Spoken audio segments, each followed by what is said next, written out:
La Genèse 2. Ainsi furent achevés les cieux et la terre, et toutes leurs armées. Dieu acheva au septième jour son œuvre qu'il avait faite, et il se reposa au septième jour de toute son œuvre qu'il avait faite. Dieu bénit le septième jour, et il le sanctifia, parce qu'en ce jour il se reposa de toute son œuvre qu'il avait créée en la faisant. Voici les origines des cieux et de la terre, quand ils furent créés. Lorsque l'Éternel Dieu fit une terre et des cieux, aucun arbuste des champs n'était encore sur la terre, et aucune herbe des champs n'est jamais encore, car l'Éternel Dieu n'avait pas fait pleuvoir sur la terre, et il n'y avait point d'homme pour cultiver le sol.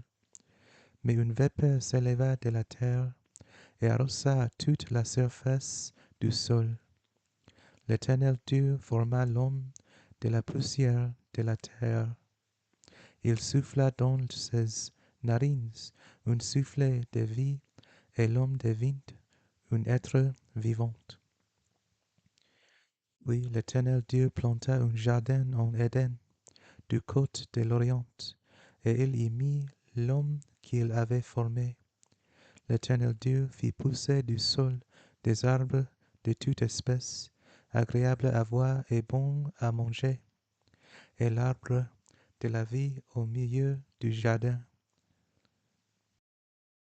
et l'arbre de la connaissance du bien et du mal. Un fleuve sortait d'Éden pour arroser le jardin, et de là il se divisait en quatre bras. Le nom du premier est Pishon. C'est celui qui entoure tous les pays de Havila où se trouve l'or. L'or de ce pays est pur. On y trouve aussi le bédélium et la pierre d'onyx. Le nom du second fleuve est Gihon. C'est celui qui entoure toutes les pays de Cush. Le nom du troisième est Hiddekel. C'est celui qui coule à l'orient de la Syrie. Le quatrième fleuve, c'est l'Euphrate. L'Éternel Dieu prit l'homme et le plaça dans le jardin d'Éden pour le cultiver et pour le garder. L'Éternel Dieu donna cet ordre à l'homme. Tu pourras manger de tous les arbres du jardin, mais tu ne mangeras pas de l'arbre de la connaissance du bien et du mal, car le jour où tu en mangeras, tu mourras.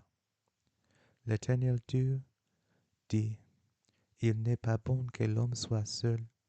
Je lui ferai une aide semblable à lui. L'Éternel Dieu forma de la terre tous les animaux des champs et tous les oiseaux du ciel, et il les fit venir vers l'homme pour voir comment il les appellerait, et afin que tout être vivant portât le nom que lui donnerait l'homme. Et l'homme donna des noms à toutes les bétails, aux oiseaux du ciel et à tous les animaux des champs. Mais pour l'homme, il ne trouva point d'aide semblable à lui. Alors l'Éternel Dieu fit tomber un profond sommeil sur l'homme, qui s'endormit. Il prit une de ses côtes et referma la chair à sa place.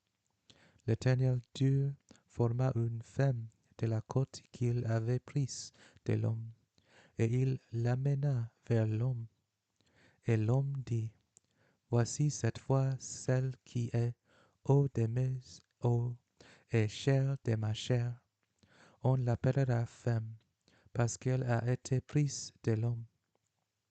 C'est pourquoi l'homme quittera son père et sa mère, et s'attachera à sa femme, et ils deviendront une seule chair.